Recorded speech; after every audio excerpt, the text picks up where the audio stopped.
Hello দোস্ত, আসসালামু আলাইকুম। আজকে নতুন একটা ভিডিও নিয়ে আসলাম। অনেকে মেসেজ করছেন, মানে কমেন্ট করছেন যে ভাই, আমি পাসপোর্ট জমা দিলে এখনো যাইতে পারবো কিনা। আবার কেউ বলছেন 19 তারিখে পাসপোর্ট পাবো, এই সময় জমা দিলে যাইতে পারবেন কিনা। এই বিষয় নিয়ে কিছু বলেন, কিংবা ভিসা কবে হবে, মানে কত দিনের ভিতরে এখন মেডিকেল করে যাইতে পারবো। তে এরকম অনেকে কমেন্ট করছেন, আবার অনেক কোম্পানির বিষয় নিয়েও কথা বলছেন, জানতে চাইছেন। ঠিক আছে, ওইটা নিয়ে আমি আর একটা কালকে ভিডিও দিব, কিন্তু আজকে আমি আপনাদের এখন পাসপোর্ট জমা দিলে আপনারা আসতে পারবেন কি না, এবং পাসপোর্ট জমার লাস্ট ডেট এবং মেডিকেল লাস্ট ডেট, আমি এগুলা নিয়ে কিছু কথা বলবো। ঠিক আছে, তো আপনারা মনে করেন কি যে আপনাদেরকে আমি একটা কথাই বলি যে আপনারা এখন যারা পাসপোর্ট জমা দেন নাই, যদি পাসপোর্ট জমা দেন, আজকে তো দিন শেষ, কালকে মানে শুক্রবার পর্যন্ত, আমি বলি কি শুক্রবার পর্যন্ত, এর ভিতরে যদি কোনো এজেন্সির কাছে, কোনো দালালের কাছে পাসপোর্ট দিয়ে আপনারা যদি আসতে চান, তাহলে শুক্রবারের ভিতরে ইমার্জেন্সি মেডিকেল করে যদি পাসপোর্ট জমা দেওয়া হয়ে যায়, মানে মেডিকেল টেডিকেল সম্পূর্ণ, তাহলে আপনারা পাসপোর্ট দিতে পারেন। শনিবারের পর থেকে আমি মনে করি কি যে আপনারা পাসপোর্ট জমা দেন না। কারণ কি,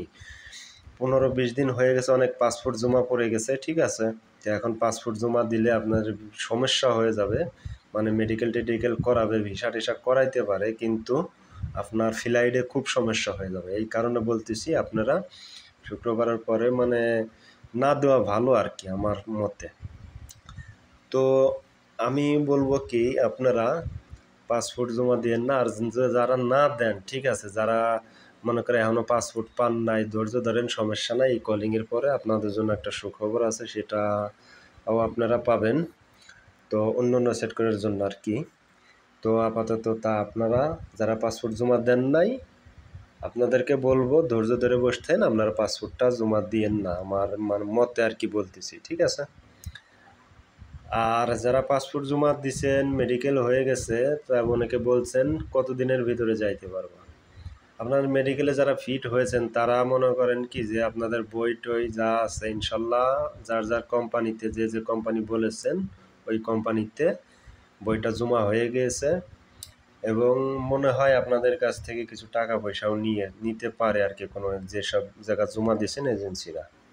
ওই বিষয় নিয়ে আমি পরে কথা বলবো আর একটা ভিডিওতে। তো আজকের এইখানে বলি যে আপনাদের যারা মনে করেন কি যে মেডিকেলে ফিট হয়েছেন, আগামী এই নভেম্বর তো শেষ হয়ে যাবে, নভেম্বরের ভিতরেই আপনাদের মনে করেন কি যে কলিং বাইরে আসবে ইনশাল্লাহ। কলিং বাইর হয়ে আসবে, আপনারা এটা অনলাইনে দেখতে পারবেন।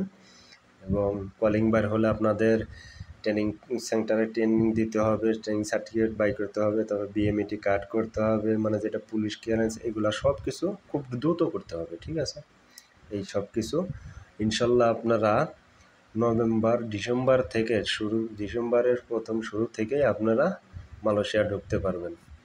এবং জানেনই তো কতদিন আছে আর। ঠিক আছে, এবং 3 মাসের ইসে আর কি, টাইম তো বেশি নাই, খুব দ্রুত, মানে ডিসেম্বর থেকে খুব ফাস্ট ফ্লাইট শুরু হবে। ঠিক আছে, তো চিন্তার কোনো কারণ নাই। আপনারা মনে করেন কি যে ইনশাল্লাহ আপনারা ডিসেম্বর মাস থেকেই আপনাদের ফ্লাইট হবে।